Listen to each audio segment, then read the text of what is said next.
Hello traders, FX Pip Collector here. Today is Thursday, April 25th, and I'm going to be analyzing the US dollar yen, starting on the monthly, working my way down to the 1 hour time frame for the full top-down analysis.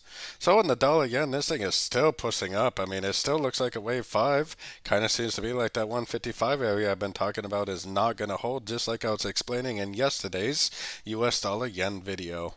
So heading down to the weekly time frame, boy, if you've been following along with my videos on YouTube, you've probably been making a killing in the market because we have been nailing it lately.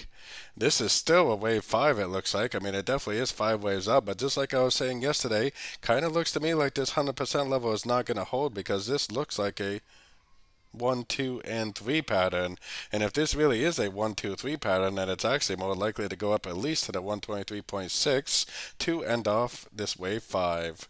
So taking it down to the daily time frame, like I was saying yesterday, it kind of looks to me like this 100% Fibonacci extension is not going to hold. I think this is likely a 1, this is likely a 2, and we're now in a wave 3, which I actually think this is very likely to make higher highs, higher lows. We have some really important yen news coming out tonight, but as of now, I mean, we are in a wave 3, and there's definitely no reason to think the wave 3 is over. If this makes a huge impulsive move down and starts breaking structure tonight at the news, then maybe I'll start looking for sorts. But really, the higher time frames are telling me we're in the middle of a wave 3, and just to end this trend like I was showing on the higher time frames, it's going to have to finish the 3, make a 4, and make a wave 5. So I'm not expecting this trend to be over anytime soon. Heading down to the 4 hour time frame, I definitely wouldn't go short, and I definitely wouldn't go long. I would only go long on pullbacks, like right here, right there, back here, back there, back here. Those would be my long opportunities. In order to go long, again, I would have to see a pullback, which I don't even know if it'll happen now. It could just keep on drifting up pretty easy. But if it does make a pullback, that's going to be great news for us because that's where I'll look to go long again for the continuation of this uptrend.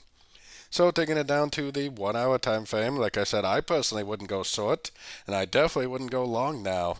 If it makes like a 3, 4, 5 shape with a break of structure, then maybe as a scalper you could go short. I definitely won't go short. I'll definitely wait patiently for the end of the next pullback, just like I would wait patiently to go long here, go long there, go long here, go long here. Every single pullback I see, I'm going to continue to go long, especially three-way pullbacks, for the continuation of this uptrend, which I think is extremely clearly a big wave 3 on the much higher time frames.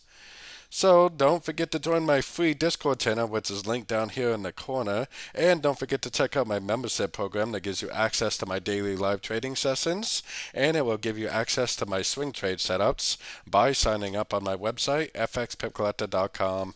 As always, thank you and happy trading.